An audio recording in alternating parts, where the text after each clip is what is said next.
மாவட்ட எல்லையிலிருந்து மயிலாடுதுறை புறநகர் பகுதிக்கு மீண்டும் சிறுத்தை இடம்பெயர்ந்ததாக கூறப்படும் நிலையில் தொழிலாளி அளித்த தகவலின் அடிப்படையில் வனத்துறை அதிகாரிகள் தடயங்களை சேகரித்து ஆய்வு நடத்தி வருகின்றனர். கூடுதல் விவரங்களுடன் இணைகிறார் செய்தியாளர் செல்லப்பா. விவரங்கள். தர்ஷினி, அதாவது பாத்தீங்கன்னா மயிலாடுதுறை மாவட்டத்தில் இன்றுடன் 9வது நாளாக சிறுத்தையை தேடும் பணி தீவிரப்படுத்தப்பட்டுள்ளது.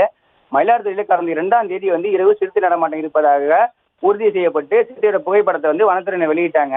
தொடர்ந்து 22 கிலோமீட்டர் சிறுத்தை இடம்பெயர்ந்து மயிலாடுதுறை மாவட்ட எல்லையான புத்தளம் தாலுகா காஞ்சிவாய் மற்றும் கப்பூர் பகுதியில் நடமாடியதாக தகவல் தெரிவிக்கப்படுது.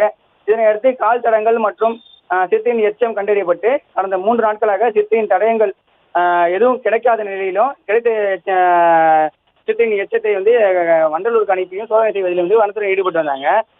3 நாட்களாக சிறுத்தையின் தடயங்கள் எதுவும் கிடைக்காத நிலையில மயிலாடுதுறை ஒட்டியுள்ள தஞ்சாவூர் மாவட்ட எல்லையிலும் திருவாரூர் மாவட்ட எல்லையிலும் கூண்டுகள் வைக்கப்பட்டது.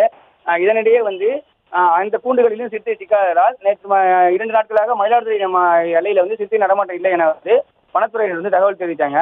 இதனிடையே நேற்று இரவு மயிலாடுதுறை புறநகர் அருகே நல்லத்துக்குடி ஊராட்சி அடியாமங்கலம் பகுதியில் செல்லும் மயிலாடுதுறை டு தரங்கம்பாடி செல்லும் பழைய ரயில்வே தடத்துல ஒரு அருகில் உள்ள தார் பிளான்டில் வேலை பார்க்கும் ஒருத்தர் ஹரிகரன் என்பவர் சிறுத்தையை பார்த்ததாக அதுவும் இல்லாமல் மரத்திலிருந்து கீழே குதித்ததாகவும் சிறுத்தை அப்பகுதியிலிருந்து தகவல் அளித்தார். இதனால அப்பகுதியில் மக்கள் தொடர்ந்து அச்சத்திலே இருந்தாங்க.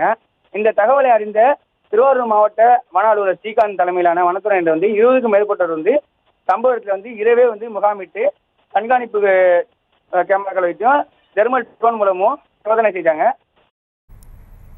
விவரங்களுக்கு நன்றி செல்லப்பா. செய்திகளை உடனுக்குடனும் துல்லியமாகவும் தெரிந்து கொள்ள சப்ஸ்கிரைப் பண்ணுங்க.